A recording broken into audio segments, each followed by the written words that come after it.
This video was sponsored by Power Circle Clothing and Headbusters Food Company in association with Cook Up Unlimited. Cook up, Power Circle, we get the check. Then it's more what them feel like, you know, say you're the baddest thing, hey yo, run the tune. Hey, it's Dennis here, back with another vlog, and today we're gonna do another episode of albums that changed my life. Here's a cool one, so we're gonna change the pace a little bit. Now, if you saw the first one, I said I couldn't start this series off without talking about 8Ball and MJG's Coming Out Hard, so that was like one of the albums. So, you know, we always talk about a lot of hip-hop, but I also warned you that I have a wide range of, my musical range goes way beyond hip-hop. My musical taste, I love a lot of different genres. I love a lot of genres, so in this case, we're gonna talk about one of my favorite groups of all time, Green Day. That's right, Green Day. Albums that changed my life. I want to talk about Green Day's Dookie album. I know it sounds crazy, right? Well, if y'all know who Green Day is one of the most iconic, some would say alternative rock, punk rock groups. One of the biggest selling punk rock, alternative rock groups of all time. I really think it's pointless to even go down the accolades because this is not what we're talking about. But I'm just talking about what the album meant to me. And Green Day Dookie is one of those albums. For me, I was first introduced to Green Day back in the 6th grade, you know what I mean? Like when I was going to Lower Longfellow back in Harvey. And if you, back in those times, Harvey, the population in Harvey, it was really black and brown more so. A lot of blacks, a lot of Mexicans, you know, so it was pretty diverse in that regard. So black and brown relations was definitely on point. So I had a lot of my brown brothers. Matter of fact, we stayed across the alley. I had a friend of mine by the name of Eduardo. Eduardo, if you see this, bro, I ain't never forgot this. I know you remember this. So this was like back in like 94. Like, you want to say like 94. At this point, you know, I was listening to rock and roll. My household, we listen to rock and roll and everything else. So at this point, I never heard Green Day before, never heard a lot of the groups that I was introduced to.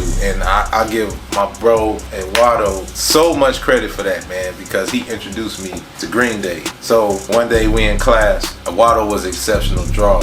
You know what I'm saying? He can draw anything. He was like a real comic book buff. So he could draw the illest Wolverine you probably ever did see. The man could draw anything. He taught me how to draw. Low key, just watching him, he taught me how to draw. So after school, you know, we would play sports. You know, we play soccer, play basketball, baseball, whatever. So, you know what I'm saying? We go over there, kick it with some of the family. So Eduardo invited me over to the crib one day. He like, man, come on to the crib. So we was working, you know, doing some homework, listening to some music. We go in, you know, he got like all these dope posters all over the wall. So, you know, and his pops was like a big fan of Queen. So like they hit Queen cassette tapes and everything. So you seeing all this stuff in there. We go to his room. So he got like a deck of CDs laying around. One of them was Green Day. So he pops that in. He said, you ever heard of Green Day? So one day we in class. He used to draw all type of stuff. So the first time I ever seen this cover, if y'all know the iconic Green Day cover, which you probably see right here, because this is like one of the most iconic covers ever. Matter of fact, I ordered my t-shirt, my Green Day Dookie t-shirt is on the way. So anyway, back to the story. So we in class, he drew the album cover. I didn't know at the time who Green Day was, but I thought the cover was so dope. I'm thinking it's some play off of like some Simpsons type of vibe. So because he used to always draw like original pieces too. So I'm like, man, it's dope.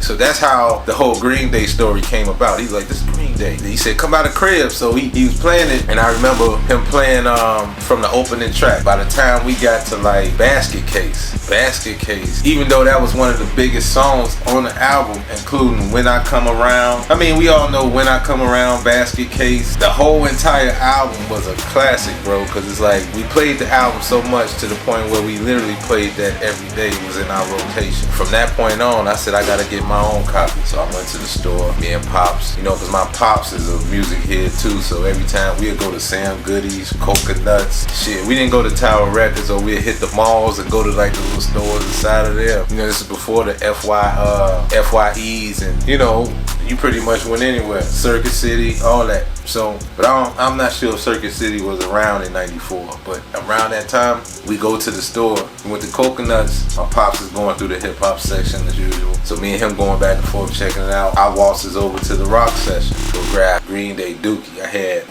remember I had about $10 and some change in my pocket. My Pops gave me the rest. Matter of fact, he bought it. And I take that back. My Pops bought it for me. You know what I'm saying? Because actually the first CD I ever bought on my own was coming out hard. But Pops gave me the rest of the money to buy the Green Day album. Shouts out to Pops for that. So I remember I popped it in. I'm planning putting it in my rotation, so I would play it literally like we'll listen to it. We'll be singing the songs in the classroom. Everybody else, listening.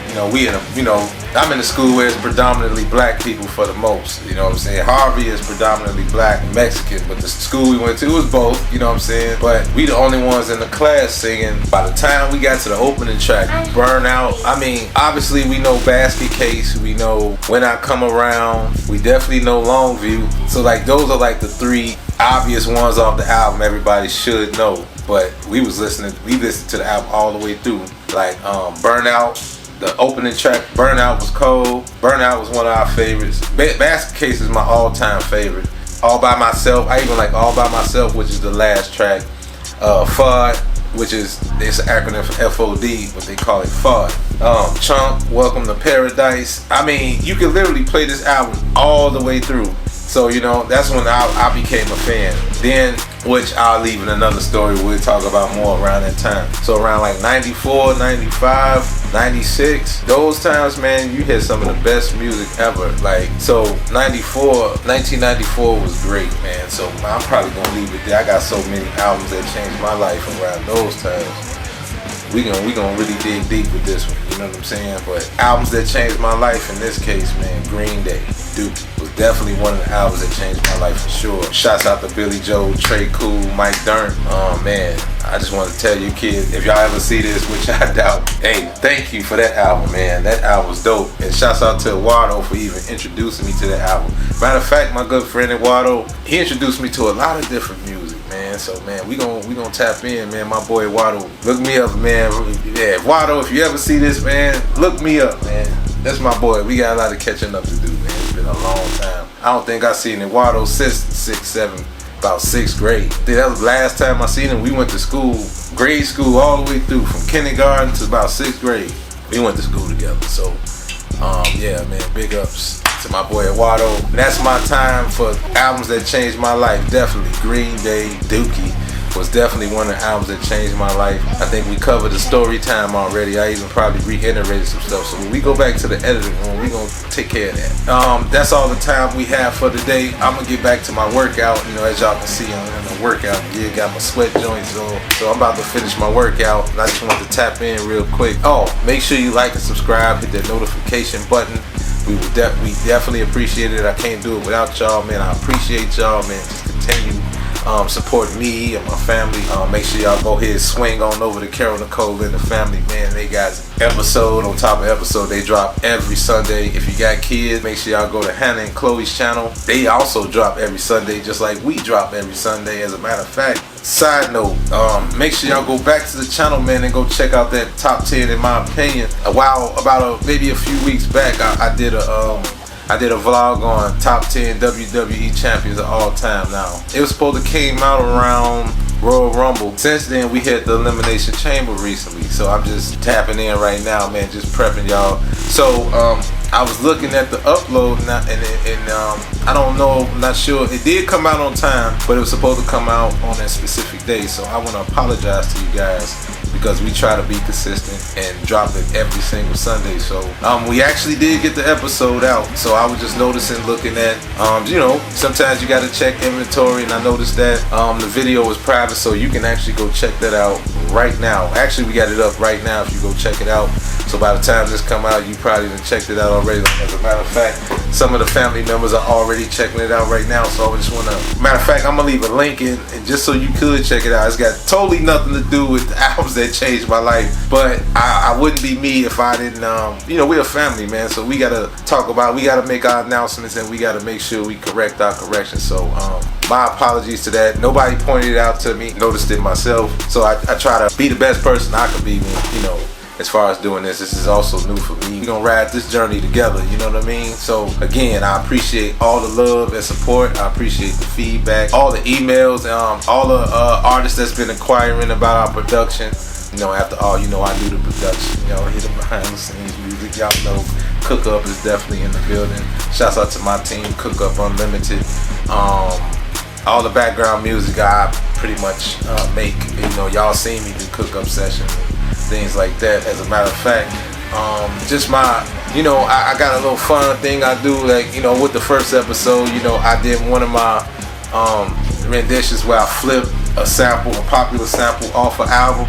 So you already know I'm finna do this. And I just so happens to have, I actually got a couple mashups that I've done over the time being, because, you know, we work out, we make beats every single day. Actually right now, I'm about to make a beat now, but I'm finna finish my workout. I'm finna eat me a late breakfast, and then finna get to these beats. I got my editing back up here in the background here, as y'all can see.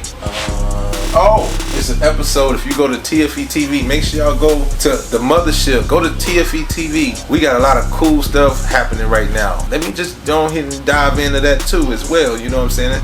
I might just keep it in there. So let me just go ahead and we just finished season 2 of In the Stew. We got a back-to-back coming up. We got a part 1 and another part 2. That was another one of the surprises towards the end. You know, I don't like to really make it by myself. So what I decided to do is, you know, we family. So I like to bring you into my world and everything we do. So if you haven't went over to TFE TV and subscribed and hit that notification button over there, then what I'm gonna do with my family, y'all my family, I rock with y'all my people. So what I'm gonna do is I'm gonna bring TFE TV to you. So what we're gonna do is we're gonna take a little field trip over to TFE TV, and this episode back here of In the Stew, we're gonna go and we're gonna do our own version of In the Stew. We're gonna bring it over here to us. You know what I'm saying? We're gonna chick back, we're gonna get our chicken wings, and we're gonna get our tacos and our 154th Street tortas. You know, we're gonna sit up here and smell us some head busters from that Instagram. You know what I mean? Make sure y'all go over there to Instagram to eat hairbusters_LV. So you can check out some of those pictures of some of that goodness over there. You know, after all, y'all know I'm a private chef. You know, I gotta let y'all know. You know what I mean? I ain't ashamed. I'ma definitely let y'all know. I'm a jack of all trades, master of a lot. You know what I mean? I ain't no master of none, but I'm pretty good at what I do. So I'm a pretty good cook. So man, you know, if y'all ever see some of the cuisine there, you'll see some of the dishes I prepare, like a lot of stuff we cook at home. We got cook-up sessions here, you know, with the beats and the eats. I'm gonna have a lot more of that for y'all, man. We gonna, I'm just peeling the onions layers back, man. We just peeling this layer by layer right now, and I appreciate y'all. I can't say it enough. In other words, you know what I'm saying? As always, you know, peace and love. Stay safe. You know, that's what we say over there. But you know how we do it over here, so we gonna end it how we always end it. And as always, all know my slogan: keep God first, stay sucker free, and by all means get to the money.